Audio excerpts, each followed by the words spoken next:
오늘 우리에게 주시는 하나님 말씀은 구약 성경 레위기 9장 22절부터 10장 3절까지입니다. 주보의 내용과 조금 다릅니다. 레위기 9장 22절부터 10장 3절까지의 말씀 함께 보겠습니다. 구약 성경 157면에 있습니다. 슬기로운 신앙생활 그 첫 번째 시간 치열하게 순종하라는 제목으로 담임 목사님 말씀 전해 주시겠습니다. 9장 22절부터 10장 3절까지 교독하도록 하겠습니다. 아론이 백성을 향하여 손을 들어 축복함으로 속죄제와 번제와 화목제를 마치고 내려오니라. 모세와 아론이 회막에 들어갔다가 나와서 백성에게 축복하며 여호와의 영광이 온 백성에게 나타나며 불이 여호와 앞에서 나와 제단 위에 번제물과 기름을 사른지라. 온 백성이 이를 보고 소리 지르며 엎드렸더라.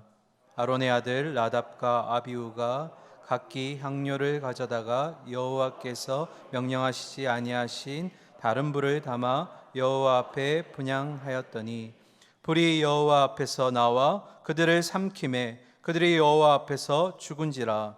모세가 아론에게 이르되 이는 여호와의 말씀이라. 이르시기를 나는 나를 가까이 하는 자 중에서 내 거룩함을 나타내겠고 온 백성 앞에서 내 영광을 나타내니라 하셨느니라. 아론이 잠잠하니. 아멘. 할렐루야. 반가웠습니다. 많이 보고 싶었습니다. 우리 옆에 분들에게 이렇게 인사하겠습니다. 감사 성도가 됩시다. 감사 성도가 됩시다. 한 번 더 인사합니다. 감격 성도가 됩시다. 감격 성도가 됩시다. 한 번 더 하겠습니다. 감탄 성도가 됩시다. 감탄 성도가 됩시다. 여러분 이거 이어서 한번 가능할까요? 감사, 감격, 감탄 성도가 됩시다. 나한테 하는 겁니다. 시작. 감사, 감격, 감탄 성도가 됩시다. 할렐루야. 우리의 고백처럼 될 줄로 믿습니다. 어느 주일날 아침에 한 가족이 바쁜 걸음으로 교회를 향하고 있었습니다. 교회가 막 가까워질 무렵에 양쪽에 그러니까 엄마와 아빠의 손을 붙잡은 아이가 두 사람을 번갈아 바라보면서 이렇게 부탁의 말을 하는 겁니다.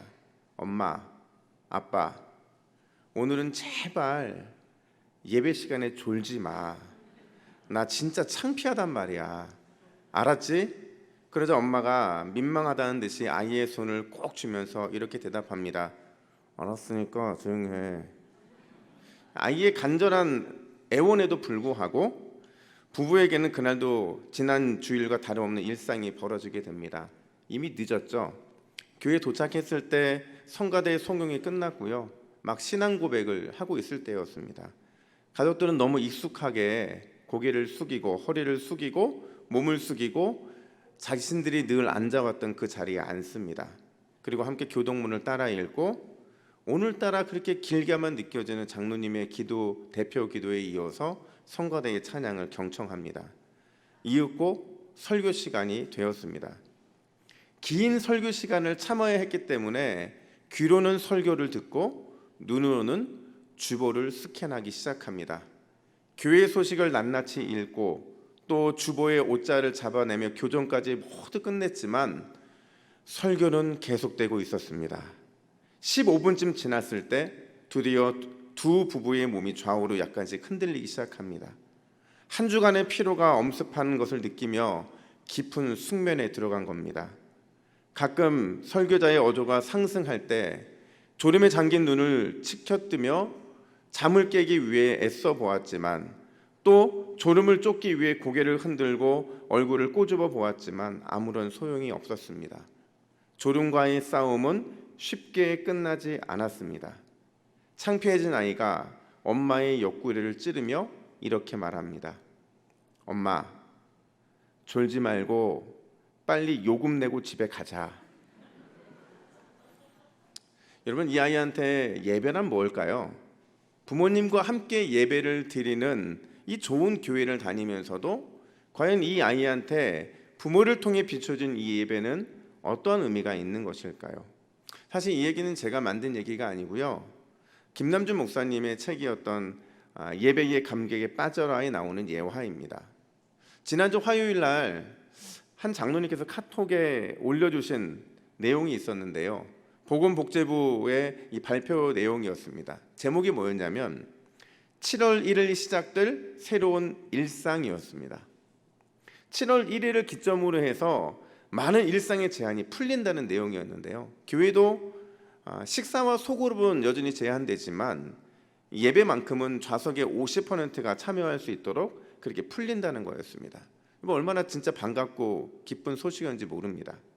그러는 가운데 제가 이 톡을 쭉 해서 보다가 갑자기 이런 의문이 드는 거예요.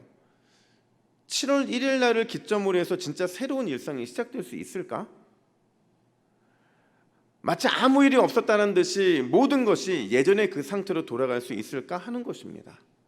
교회는 어떻습니까? 교회 역시도 7월 1일을 기점으로 해서 새로운 도약이 이루어질 수 있을까요? 50%의 예배 참석이 가능하다고 하니까 이전보다 더 많은 성도가 예배에 참석하고 또 고대하고 갈망했던 그 현장 예배의 은혜가 우리가 그 전에 누려왔던 것처럼 그렇게 누려지게 될까 하는 것입니다. 여러분 그럴까요? 절대 아닐 겁니다. 제가 이렇게 단언하는 이유가 있어요. 왜냐하면 여러분 영적인 일들을, 영적인 영역들은 그렇게 쉽게 회복되지 않습니다. 생각해 보세요. 지금까지 달려오면서 우리의 영적인 삶들이, 경건의 모습들이 정말 아주 차근차근 그 기초를 쌓아가며 달려온 거거든요. 대표 기도를 해보신 분들은 아시겠지만 그냥 대표 기도 한두 번 한다고 해서 아주 그 대표 기도를 은혜롭게 인도하지는 않습니다. 왜냐하면요, 넘어야 될 산, 쌓아야 될 영적인 경건의 모습들이 있기 때문에 그래요. 코로나로 인해서 무너진 말씀과 기도의 삶을 회복시켜서 이전의 온전한 경건의 모습을 되찾기까지 여러분 얼마나 많은 시간이 필요하고 또 얼마나 훈련이 필요한지는 모릅니다. 여러분 어떻게 하면 코로나 이후에 우리의 영적인 삶을 조금 더 빠르고 신속하게 회복시킬 수 있을까요? 어떻게 하면 우리의 영혼을 독수리가 날개치며 그렇게 비상하게 만들 수 있을까 하는 겁니다. 제가 그 고민을 하다가 한 가지 답을 찾았어요. 그게 뭐냐면 아주 기본적인 것부터 다시 해야겠다. 여러분 코로나가 1년 6개월 동안 지금 예배를 못하게 했거든요. 가정에서 드리는 예배도 있었고, 그리고 우리가 너무 제한되게 예배를 하다 보니까 너무 이 인터넷 예배에 익숙해져 버렸고, 요즘 사람들 사이에 유행하고 있는 단어가 인터넷 쇼핑 예배거든요. 이번 주는 이 목사님의 설교를 듣고 다음 주는 이 목사님의 설교를 듣고, 이렇게 반복되는 이렇게 모양만 있는 예배, 또 모양만 있는 신앙, 이걸 좀 다시 세워야겠다는 생각을 하게 된 겁니다. 그래서 요즘 핫한 드라마의 이름을 빌려서 슬기로운 신앙생활 시리즈를 제가 하려고 하는 겁니다. 몇 편까지 지속될지는 모르겠어요. 하다가 지치면 다시 성경의 내용으로 돌아와서 할 텐데요. 오늘 그 첫 시작이 바로 예배입니다. 코로나 이후에 우리의 무너진 경건을 바로 세우기 위해서 가장 중요하고 또 가장 기초적인 것이 예배이기 때문에 그렇다는 겁니다. 여러분 오늘 본문에 속해 있는 레위기 8장부터 10장까지의 내용은 이스라엘 역사에서 두고두고 기억될 만한 중요하고도 영광스러운 사건을 기록하고 있어요. 어떤 내용들이냐면요, 정리하면 이렇습니다. 8장에서는요 7일 동안 지속된 제사장의 위임식과 성전 봉헌식 내용이 등장합니다. 그리고 9장과 10장에서는 하루 동안 이루어진 일이 한꺼번에 기록되고 있는데, 번제단에서의 첫 제사가 진행이 되고 이때 번제단에서 우리가 알고 있는 모든 제사들이 다 드려집니다. 처음입니다. 그리고 성막 안의 분향 제사의 내용까지 등장을 하게 됩니다. 한마디로 말하면요, 성전 제사의 모든 준비가 완료된 거예요. 여러분 이 말이 무슨 뜻일까요? 이제 하나님의 영광이 머무를 장소가 세워졌다는 거예요. 이스라엘 백성들은 이 성전을 중심으로 해서 하나님의 영광스러운 임재를 누리며 살아갈 수 있게 되었다라는 겁니다. 그런데요 여러분, 이렇게 중요하고 영광스러운 그 일들이 지속되는 가운데 너무나도 비극적인 사건 하나가 딱 발생을 하게 돼요. 너무나도 비극적인 사건입니다. 우리 10장 2절을 같이 읽습니다. 같이 읽습니다. 시작. 불이 여호와 앞에서 나와 그들을 삼키매 그들이 여호와 앞에서 죽은지라. 아멘. 그래서 여기서 그들은 누구냐면요, 이제 막 제사장으로 기름 부음을 받았던 아론의 두 아들 나답과 아비후예요. 그리고 그들을 불이 삼켰다라는 것은요, 죽었다라는 겁니다. 어디서요? 그들이 일하고 있던 성막 안에서 죽은 겁니다. 뭘 하다가 그들이 죽었습니까? 분향 제사를 하다가 죽었다는 거예요. 한마디로 말하면 영광스러운 그 예배를 드리는 그 한가운데서 두 사람이 죽어나가는 비극적인 사건이 발생했다라는 거예요. 아마도 두 사람의 이 사망 소식은요, 은혜로운 성막 예배로 인해서 기쁨이 충만하고 은혜가 충만했던 온 이스라엘 공동체, 그 공동체는 물론이고 죽음의 당사자였던 가족이었던 아론 가문에 있어서는요, 너무나도 충격적이고 큰 슬픔이었을 겁니다. 가장 기뻐해야 하던 날이잖아요.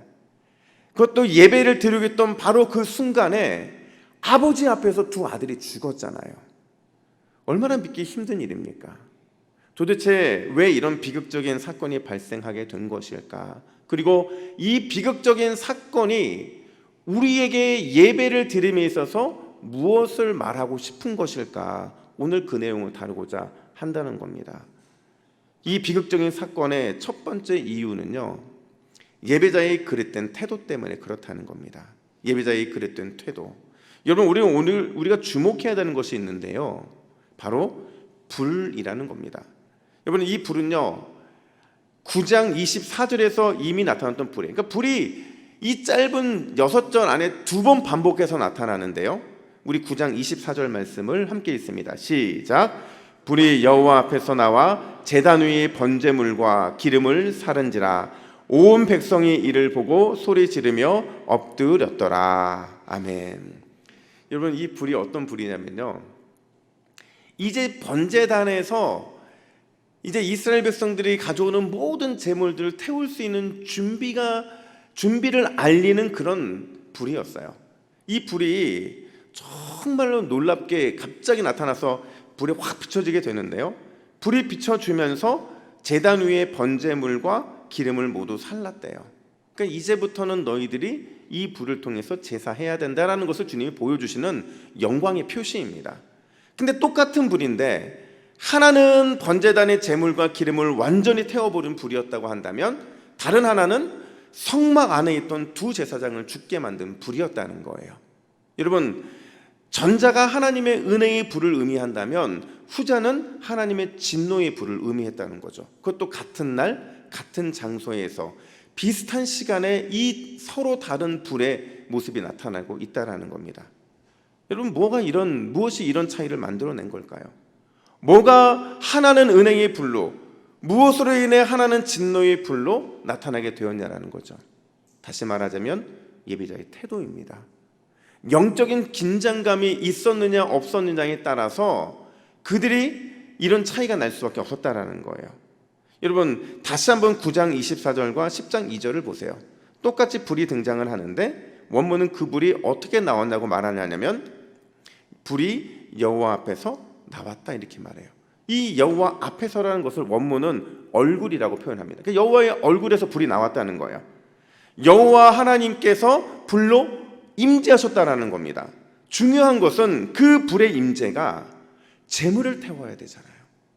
근데 재물이 아니라 사람을 삼켰다 이렇게 말을 해요. 왜요? 1절 말씀을 같이 했습니다. 1절입니다. 시작. 아론의 아들 나답과 아비후가 각기 향로를 가져다가 여호와께서 명령하지 아니하신 다른 불을 담아 여호와 앞에 분향하였더니. 아멘. 다른 불로 분향단에 불을 붙였기 때문에 사람을 삼키게 되었다라는 거예요. 여러분, 결론부터 말씀드리면 성막에서 사용되는 모든 불은 어디서 시작돼야 되느냐? 번제단의 불로부터 시작이 돼야 됩니다. 왜요? 제가 조금 전에 말씀드린 것처럼 9장 24절에서 번제단의 불이 하나님께로부터 온 거룩한 불이잖아요. 그러니까 이 불은 항상 꺼트리면 안 되는 불이에요. 사람의 입으로도 끌 수 없었고, 그리고 이 불은 마지막까지 불씨를 남겨둬야 해요. 하나님이 허락하신 유일한 불이었기 때문이죠. 그래서 여러분, 제사장들이 번제를 매일같이 상번제를 드렸거든요. 아침과 저녁으로. 그들이 그게 드릴 수밖에 없었어요. 왜냐하면 아침에 그 불을 떼서 그 불로 인해서 번제물을 드림으로 인해서 불이 살아 있어야 되고요. 저녁에 잠자리에 들기 전에 그 번제물을 드림으로 인해서 그 번제물로 인해 불이 살아 있어야 되기 때문에 그런 거예요. 성막에서 사용된 불이 세 가지거든요. 번제단 불, 그다음에 분향단, 그리고 등불의 불인데, 여러분 사진을 보시면 이 모든 불들이, 여러분 잘 안 보이시죠? 우리 2부 때는 그림을 크게 전면을 해주시기 바랍니다. 이 불이요, 항상 이 번제단에서 불을 붙여서 옮겨야 되는 불들이었어요. 그러니까 여러분, 분향단의 불과 등단의 불은 번제단 불로 붙여져야 된다는 것을 나답과 아비후가 알았을까요? 몰랐을까요? 알았어요. 그들은 알았어요. 누구보다도 더 잘 알았을 겁니다. 왜냐면요, 여러분, 앞으로 일어날 이 모든 이 성전과 성막과 관련되어 있는 이 모든 일들은요, 이미 다 예고됐기 때문에 그래요. 누구보다 다 알고 있음에도 불구하고 그들은 왜 다른 불로 분향단의 불을 붙인 것일까? 우리 9절 상반절은 이렇게 말을 합니다. 너와 내 자손들이 회막에 들어갈 때에는 포도주나 독주를 마시지 말라. 여러분, 갑자기 제사 얘기를 하다가 또 제사장 얘기를 하다가 모세가 포도주나 독주는 절대로 제사장이 먹어서는 안 된다 이렇게 말을 해요. 왜 갑자기 이런 말이 튀어나왔느냐? 그들이 독주를 먹고 정신줄을 놓은 겁니다. 여러분, 겉으로 보기에는 실수 같아 보이잖아요. 사람이 한 번 실수할 수 있는데 그냥 독주와 포도주를 마시고 그 술 기운에 실수한 것처럼 보이잖아요. 근데 여러분, 결코 그렇게 보아서는 안 되는 겁니다. 왜요? 나답과 아비후 두 사람은요, 진짜 막 이제 제사장으로 세움받은, 이걸 오늘날로 표현하면 제사장 임명장에 아직 잉크도 마르지 않은 거예요. 아직 잉크도 마르지 않았는데 이제 막 제사장이 되어서 성막에 봉사하는데 술을 마셨다? 그로 인해 다른 불로 분향단에 불을 붙이고 말았다? 여러분, 이거는요, 마음가짐과 태도의 문제에 있었다라는 거예요. 이제 막 처음 제사장으로 세움 받았음에도 불구하고 이랬는데 5년이 지나고 10년이 지나고 또 20년이 지나서 이 제사장 직분을 감당할 때, 심지어 누군가가 대제사장이 되었을 때 이보다 더 잘한다는 보장이 어디 있습니까? 영적인 긴장감이 완전히 무너지니까 영광스러운 제사가 너무나도 안일하게 보였던 거예요. 그래서 결국에는 그들이 이러한 모습으로 죽임을 당하게 된 거죠. 여러분, 우리의 예배가 그렇다는 겁니다. 우리가 영적으로 무뎌지면요, 가장 먼저 나타나는 현상이 뭔지 아세요? 예배의 감각이 떨어집니다. 우리의 영적인 감각이 무너지면, 우리의 영적인 긴장감이 풀어지면요, 예배가 아무것도 아닌 것처럼 느껴지게 된다라는 거예요. 예배에 대한 마음가짐에 대한 태도가 헝클어지고, 결국 그 예배가 하나님이 받으시는 예배가 아니라 내가 어떤 은혜를 받았는지에만 초점이 맞춰지게 된다라는 거예요. 여러분, 우리의 예배의 첫 번째 목표는 하나님이 받으신다는 사실이 있다는 겁니다. 하나님의 예배를 받는 예배의 태도가 되면 반드시 그 예배는 하나님이 받으실 수밖에 없다는 거예요. 여러분, 저도 가정에서 예배를 드려봤습니다. 제가 사역을 이제 쉬면서 저희 동북에 부임하기 전까지 집에서 예배를 한번 드려봤는데요, 가장 먼저 흐트러지는 게 이 복장이에요. 집에서 예배 드리는데요, 여러분, 복장이 이런 복장이 아닌 거예요. 그냥 주님이 함께하고 있음에 대한 인식을 못하는 복장, 그 복장으로 예배하고 있더라고요. 그리고 예배하는데 자꾸 다른 걸 보게 되고 자꾸 다른 데 관심을 쏟게 되는 거예요. 함께 찬양하고 함께 기도하고 함께 말씀 듣고 헌신하고 이 모든 것들이 다 흩어져 버린다는 거죠. 제가 저만 그런가 했더니요, 이재철 목사님께서 이런 자기 고백을 한 적이 있었어요. 목사님, 토요일 밤에 저녁 식사를 하고 이제 설교 준비를 마무리하려고 서재를 가고 있었는데 이제 거실에서 목사님의 자녀들이 이렇게 이 게임을 하고 있는 거예요. 근데 늘 아이들과 함께하지 못했던 아쉬움이 있던 목사님이 그냥 뭐 딱 한 10분만 함께 애들이랑 오락해야겠다 생각을 하고 같이 오락을 즐긴 거예요. 근데 10분이 지나서 15분 정도를 오락을 했다고 해요. 근데 다음 날 주일인데 아주 희한한 일이 벌어졌는데 목사님이 이제 설교하기 전에 강단에 딱 올라와서 딱 앉았는데요. 기도하려고 눈을 딱 감았는데 갑자기 눈앞에서 뿅 하고 소리가 나면서 눈앞에 전자오락이 왔다 갔다 하는 거예요. 막 총알 쏘고 막 이러는 것들이. 물론 아무도 눈치채지 못했죠. 근데 설교자였던 목사님 눈에는, 목사님 마음에는 아찔한 생각이 드는 거예요. 그러면서 그가 이런 생각을 했다는 거죠. 나는 목사다. 그리고 주일 일부 예배가 시작되기 전 금요일 오후부터 근 40시간 동안 주일 예배를 준비하면서 마음을 가다듬는다. 40시간에 비하면 내가 전자오락을 즐긴 15분은 무시해도 좋을 만큼 짧은 시간이었다.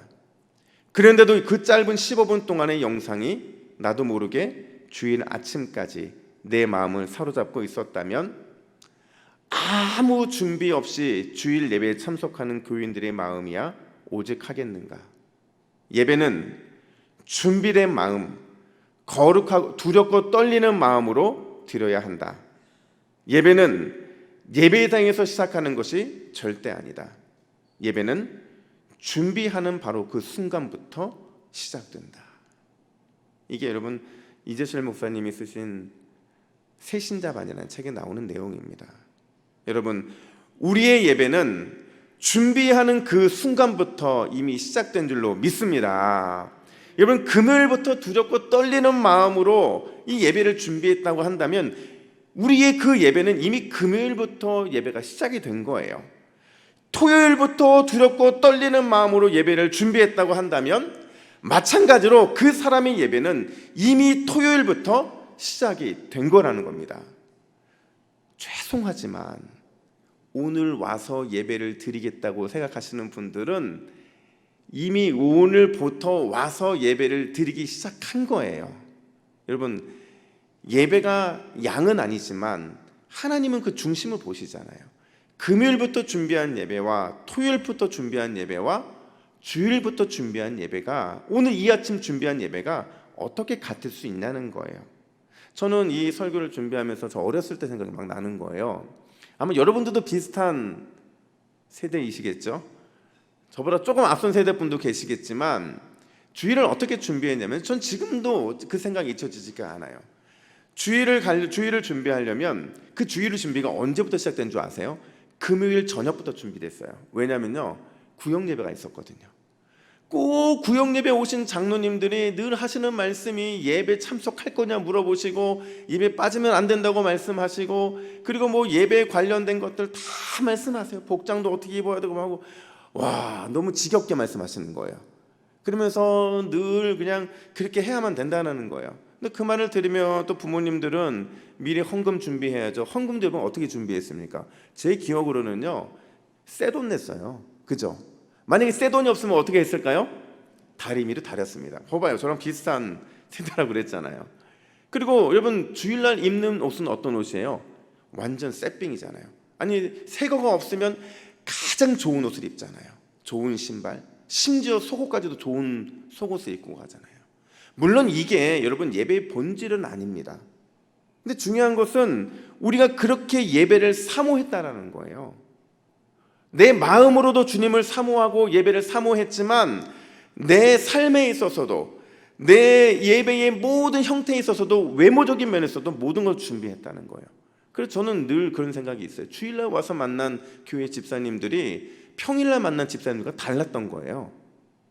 옷 복장도 그랬고 또 얼굴 화장도 그랬고, 주일날은 그렇게 예뻐 보이셨는데 평소에 만난 집사님은 그냥 파란 이 고무 슬리퍼 신고 다니는 집사님이셨어요.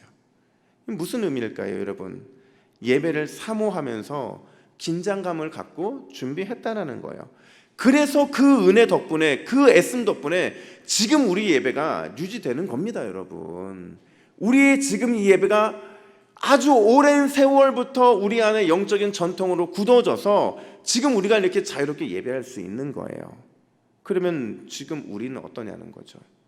우리 예배는 언제 준비되고 있고 우리는 준비하는 그 태도가 어떻게 세워져 있느냐라는 거예요.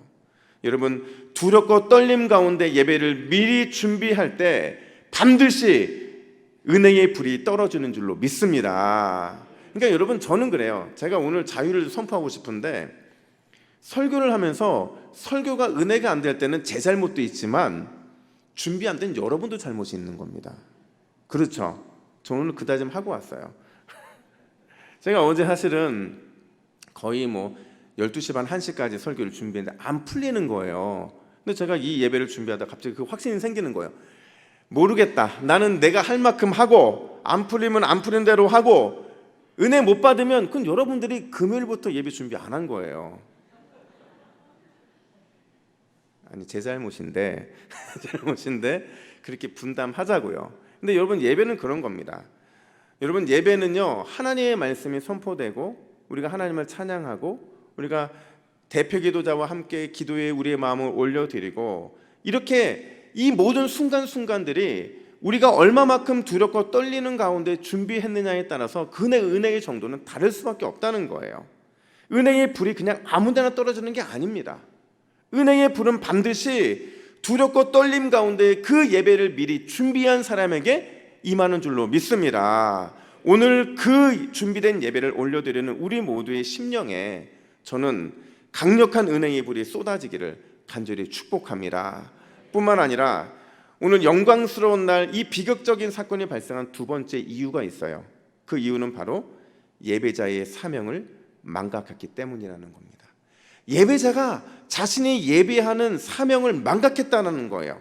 이 두 사람이 죽자 그걸 계기로 해서 모세가 과연 예배자를 세우신 하나님의 뜻이 무엇인지를 분명하게 전달하는데 우리 3절 말씀을 같이 읽습니다. 3절입니다. 시작. 모세가 아론에게 이르되 이는 여호와의 말씀이라 이르시기를 나는 나를 가까이 한 자 중에서 내 거룩함을 나타내겠고 온 백성 앞에서 내 영광을 나타내리라 하셨느니라. 아론이 잠잠하니. 아멘. 여러분, 예배자를 통해 나타나야 될 것은 두 가지인데요, 이 두 가지가 딱 선포되자 당사자였던 아론이 아무 말도 하지 못했대요. 꿀먹은 벙어리가 된 겁니다. 왜 아무 말도 하지 못했을까요? 할 말이 없었던 거예요. 왜요? 하나님의 지적이 맞았거든요. 자신의 두 아들이 죽은 이유가 없는 거예요. 예배자가 지켜야 될 이 두 가지를 어겼기 때문에 도저히 핑계거리가 없는 겁니다. 그 두 가지가 뭐예요? 하나님의 거룩함과 하나님의 영광이에요. 여러분, 하나님의 거룩함과 영광은요, 예배를 드릴 때 나타나야 될 가장 중요한 요소이면서 동시에 이건 우리의 삶의 존재 이유인 거예요. 내가 살아가면서 하나님의 거룩함이 드러나지 않는다? 내가 살아가면서 하나님의 영광이 나타나지 않는다? 이거는 내가 살 이유가 없어진 겁니다. 예배자로서의 나의 사명이 사라져버린 거예요. 그렇다면 여러분, 중요한 질문인데요, 예배를 통해 하나님의 거룩함과 영광이 어떻게 나타날까요? 다시 말해서 예배를 드렸습니다. 그 예배를 통해 우리가 하나님의 거룩함과 하나님의 영광이 나를 통해 진짜 드러나고 있는지를 어떻게 확인할 수 있냐는 거예요. 여러분이 오늘 예배 드리는 것이 하나님의 거룩함과 하나님의 영광을 온전히 나타내고 있다는 것을 어떻게 증명하겠냐라는 거죠. 다시 오늘 레위기 8장부터 9장을 보면 오늘 읽진 않았지만 반복된 표현이 있더라고요. 이 표현은 항상 똑같은 패턴으로 주어져 있는 거예요. 제가 이걸 한번 쭉 연결해서 보다 보니까 야, 어떻게 이런 패턴이 나오나. 똑같은 패턴이요, 여러분. 2장에서 9번이나 나옵니다. 그러니까 이 패턴은 맨 마지막 마무리가 될 때마다 이 패턴이 등장을 하는데 그게 뭐냐면 여호와께서 모세에게 명령하신 것과 같았더라라는 거예요. 무슨 말이에요?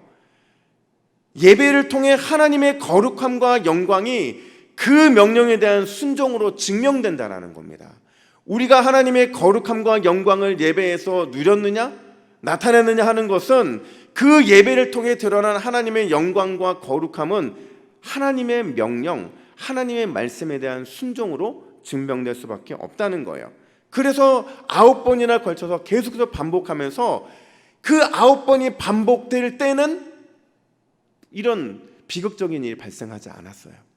그런데 10장에서 딱 그 패턴이 깨지면서 하나님의 말씀에 대한 온전한 순종이 없어지니까 그 하나님의 거룩함과 영광이 깨지고 말았다는 겁니다.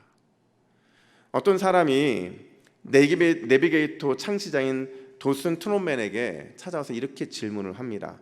목사님, 어떻게 하면 좋은 예배자가 될 수 있을까요? 이 질문에 목사님이 되묻습니다. 당신은 예배를 통해 주시는 하나님의 말씀에 얼마나 순종하고 있습니까? 이 질문에 그는 이렇게 자신 있게 대답합니다. 저는 하나님의 말씀에 제 나름대로 최선을 다해 순종하려고 노력하고 있습니다. 정말 저는 순종하려고 노력합니다. 그러자 목사님이 뭐라고 대답을 하냐면, 성도님, 하나님은 그분께 90% 순종하는 100명의 예배자보다 100% 순종하는 한 명의 예배자의 예배를 기뻐 받으십니다. 90%에 순종하는 100명의 예배자, 누가 보더라도 이 사람들이 대단해 보여요. 근데 진짜 하나님이 받으시는 그 예배는 100%로 순종하는 단 한 명의 예배자라는 겁니다. 여러분, 그렇습니다. 예배를 통해 드러나야 될 하나님의 거룩함과 영광은 다른 데 있는 게 아니에요. 우리가 하나님의 말씀대로 명령대로 순종한다면, 말씀대로 명령대로 삶으로 드러나는 삶을 살아간다면 우리를 통해서 하나님의 거룩함과 영광은 드러나게 되는 줄로 믿습니다. 이거 여러분 우리가 이미 알고 있잖아요. 사무엘이요, 예배자의 사명을 망각한, 이해하지 못한 사울에게 뭐라고 권면을 하냐면요, 사무엘상 15장 22절 보니까 이렇게 말합니다. 우리 같이 읽습니다. 시작. 순종이 제사보다 낫고 듣는 것이 수장의 기름보다 나으니. 아멘. 누가 보더라도 여러분 제사가 좋아 보여요. 누가 보더라도 순양의 기름이 보기에는 좋은 겁니다. 근데 주님이 원하시는 것은 순종이고요, 주님이 원하시는 것은 듣는 것이에요. 왜요? 그대로 순종해야 되기 때문에 그런 거죠. 그대로 행해야 되기 때문에 그런 거예요. 사랑하는 믿음의 동역자 여러분, 예배는 두렵고 떨림 가운데 주님의 임재를 기다리는 것인 줄로 믿습니다. 또 예배는 철저한 순종으로 하나님의 거룩함과 영광을 드러내는 것이 되어야 될 줄로 믿습니다. 여러분, 우리가 진짜 한 세기에 올까 말까한 코로나, 이 코로나 때문에 역풍을 맞았잖아요. 이 코로나를 한 세기 만에 회복하는 건 뭐냐면, 한 세기 만에 우리가 그거를 극복할 만한 예배를 드리는 겁니다. 이런 예배를 통해 나 자신을, 우리 가정을, 우리 교회를 온전히 주님께 올려드릴 때 반드시 크고 놀라운 은혜의 불은 나에게, 우리 가정에, 우리 교회에 그 한복판에 임하게 되는 줄로 믿습니다. 그래서 저는 오늘 제목이 치열한 순종이에요. 순종 얘기가 갑자기 오늘 예배와 무슨 상관이 있느냐? 예배는 순종이기 때문에 그렇습니다. 하나님의 명령에 순종하고 영적 긴장감을 갖는 그 일에 순종하는 것, 그게 바로 예배자의 자세이기 때문에 그렇습니다. 치열한 순종의 예배자로 이번 한 주도 믿음으로 승리하는 저와 여러분 되기를 예수님의 이름으로 축복합니다. 아멘. 함께 기도하겠습니다. 하나님 아버지, 이번 한 주도 온전한 예배자, 치열한 순종의 예배자로 살아가기를 원합니다. 두렵고 떨림 가운데 주님의 임재를 사모하게 하여 주시고, 말씀에 대한 순종으로 하나님의 거룩함과 하나님의 영광을 삶으로 드러내는 그런 예배자가 되게 하여 주시옵소서.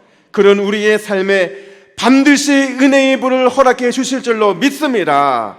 이번 한 주 그 은혜의 사모함을 가지고 예배에서 승리함으로 삶의 승리까지 누리는 우리 모두가 되게 하여 주시옵소서. 감사드리며 예수님의 이름으로 기도하옵나이다. 아멘.